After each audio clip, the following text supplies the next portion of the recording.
Hello friends, আমি makeup artist plus beautician Soma Das. বেশ কিছুদিন আগে আমি একটা ভিডিও দিয়েছিলাম যে স্কিন সংক্রান্ত আর কি, ম্যাসাজ সংক্রান্ত। তা উদাহরণ হিসাবে রেখেছিলাম আমার স্কিনটাকেই। তো দেখো, আজকে সেই রকমই একটা ভীষণ সেন্সিটিভ স্কিনের একটা ফেসিয়াল তোমাদের সামনে করে দেখাবো। যেহেতু আমি ম্যাসাজ নিয়ে তোমাদেরকে অনেক কথা বলেছিলাম, কিন্তু সেটা কথা বলেছিলাম কে কতটা বুঝতে পেরেছো আমি জানি না। তো আজকে সেরকমই একটা ম্যাসাজ দেখাবার সুযোগ আমার এসে গেল।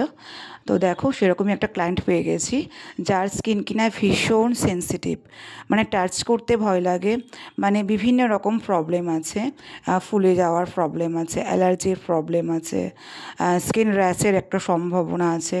তো দেখো, সেরকমই একটা স্কিনের ম্যাসাজ দেখাচ্ছি।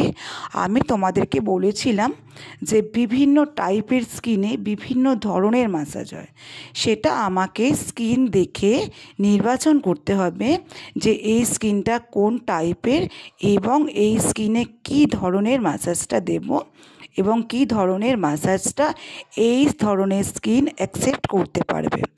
তো দেখো, দেখেই বুঝতে পারছো আমি এই স্কিনে ম্যাসাজ করছি। ম্যাসাজের হাত কিন্তু আমার ভীষণ হালকা। এর স্কিনে যে প্রেসারটা আমি দিচ্ছি গ্লো আনার জন্যে, সেটা একেবারে ভীষণই হালকা।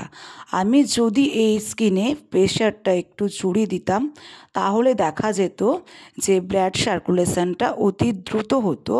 ফলে কি হতো, এর স্কিনটা কিন্তু ভীষণ মানে গরম হয়ে যেত, মানে সেটা হয়ও, আমি স্কিনটা টাচ করে বুঝতে পেরেছি। তো গরম হয়ে যাওয়ার ফলে, অতিরিক্ত মানে ব্লাড সার্কুলেশনটা হওয়ার ফলে স্কিনটা কিন্তু ভিতর থেকে একটু জ্বলতে শুরু করতো, আর বাইরে থেকেও কিন্তু সেভাবে গ্লোটা আমরা দেখতে পেতাম না, বা একটু কালো কালো ব্যাপারটা চলে আসতো। তো সুতরাং সেই কথাগুলো মাথায় রেখেই কিন্তু আমি ম্যাসাজটা করি। ফেসিয়ালের একটা গুরুত্বপূর্ণ স্টেপ কিন্তু ম্যাসাজ। অবশ্যই ফেসিয়ালটা সেভাবে নির্বাচন করতে হবে, সেটাও একটা যেমন গুরুত্বপূর্ণ স্টেপ।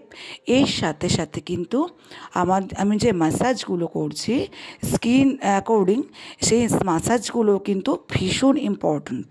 কেন, সমস্ত স্কিন কিন্তু মানে একই ম্যাসাজ নিতে পারে না, সেটা আমাদের স্কিন দেখে বুঝতে হয়। সেটা আমি তোমাদের কিন্তু বারংবার বলছি এই কারণে, যাদের ধরো মানে স্কিনটা মানে ফেসিয়াল করতে ইচ্ছে তো করে বলো, কিন্তু উপায় থাকে না। অনেকের মুখে আমি বলতে শুনেছি যে না না, আমার স্কিন ম্যাসাজ নিতে পারে না, ফেসিয়াল করতে পারি না, স্কিনে ভীষণ প্রবলেম আছে। তো তাদের উদ্দেশ্যে আমি একটাই কথা বলবো যে দেখো, ফেসিয়াল কিন্তু স্কিনের পক্ষে একটা গুরুত্বপূর্ণ স্টেপ। ফেসিয়ালের যে ম্যাসাজগুলো হয় সত্যিই ভীষণ ভালো। তো বুঝে করো, ভয়ের বা চিন্তার কোনো কারণ নেই। কারণ আমার স্কিনটাও তোমাদের জানি না কার কী ধরনের স্কিন, কিন্তু আমার স্কিনটা যথেষ্ট খারাপ ছিল। এখন ওইটা আমি তো আগের দিন বলেছি রিকভার করে এসেছি। তো যাই হোক, এইভাবেই আর কি। তো বুঝে করতে হয়, ভয় পাওয়ার কিছু নেই। তো দেখো, আমি ম্যাসাজটা দিয়েছি এই ধরনের স্কিনে, সবটাই কিন্তু একেবারে হালকা, আর প্রেশার কিন্তু একেবারেই হালকা। দেখতেই পারছো যে স্টার্চ আছে স্কিনে, জাস্ট একটা তোমার স্মুথনেসটা আনার জন্যে, গ্লো আনার জন্যে। আর দেখো, ফেসিয়াল যদি দীর্ঘদিন না করা হয় বা যারা একদমই করো না, দেখবে তাদের স্কিনটা তোমরা দেখেই বুঝতে পারবে, স্কিনটা দেখে মনে হবে স্কিনটা রেডি নয়, মানে কোনো কিছুতেই না গ্লো পাওয়া যায় না। মানে উপর থেকে সব কিছু মাখলেই তো হয় না, ব্যাপার থাকে একটা, ভিতরকার একটা ব্যাপার থাকে। তো আমি স্কিনের খাদ্য নিয়ে একটা কথা বলেছিলাম, মনে পড়ছে। তো আজকে সেটাই বলছি। ফার্স্টে তোমরা দেখতে পারবে যে আমি কতটা মানে ক্রিম এই স্কিনটা খেয়ে নিল। মানে সবারই স্কিন এরকম নেবে, কারণ স্কিনেরও একটা খিদে থাকে। আমি এই নিয়ে একটা কথা বলেছিলাম, তো আজকে ওটা মনে পড়ে গেল। তো দেখো, আমি সেটাই আর কি তোমাদের সামনে দেখালাম, রেজাল্টটা মানে একদম শুরু থেকে দেখালাম। অতটা তো পসিবল হয় না সবটা দেখানো, যতটুকু সম্ভব ততটুকু আমি ক্লিয়ার করার চেষ্টা করি। তো তোমরা স্কিনে আমি কতটা ক্রিম কতটা জেল অ্যাপ্লাই করেছিলাম সমস্তটাই কিন্তু স্কিন কিন্তু স্মুথলি কিন্তু মানে খেয়ে নিল। এটা হচ্ছে একটা স্কিনের খিদে।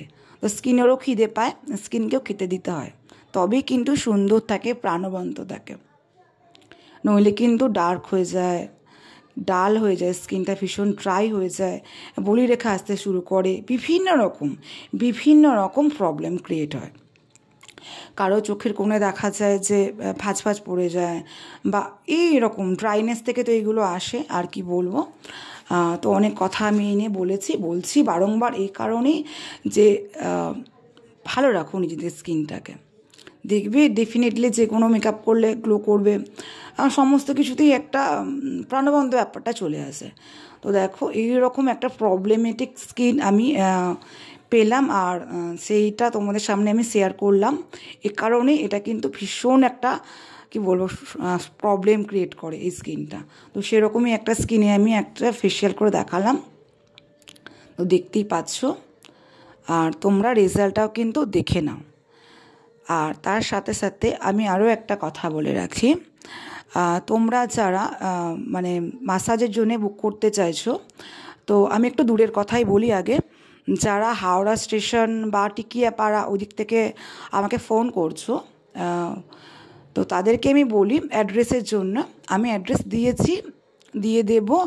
আরও মুখে একটু বলে রাখি যে তোমরা যদি হাওড়া স্টেশনে ওই দিক থেকে একটা বোন সম্ভবত আমাকে ফোন করেছিল, তো তাকে বলছি, বা যারা আরও করেছো তাদেরকেও বলছি। দেখো শিবপুর থেকেও আসে, আমার ক্লায়েন্ট কিন্তু শিবপুর থেকেও আসে, তো তোমাদের ওখানে কাছাকাছি। আর হাওড়া স্টেশন থেকে যারা আসবে তারা 57 বা 57A বাসে করে আসতে পারো। এসে বলবে খালিয়া মাঝিপাড়া, ওখানে নামিয়ে দেবে। ওখান থেকে এসে আমাকে ফোন করবে, আমি ফোনে গাইড করে নেব। আরও একটা কথা বলে রাখি, যারা টোটো করে আসতে চাও তারা চ্যাটার্জিপাড়া হয়ে আসবে। আর যারা টিকিয়াপাড়া হয়ে ট্রেনে করে আসতে চাও, অনেকে বলেছ কোনা স্টেশন থেকে কতটা, কোনা স্টেশন থেকে বেশি দূর নয়, 2 থেকে 5 মিনিট, ঠিক আছে। আর যদি প্রবলেম হয় তো আমাকে ফোন করে নিও এই নাম্বারে, আমি তোমাদের সমস্ত কিছু গাইড করে নিয়ে আসবো, ঠিক আছে, কোনো প্রবলেম হবে না। তো দেখো আজকে এতটুকুই ছিল।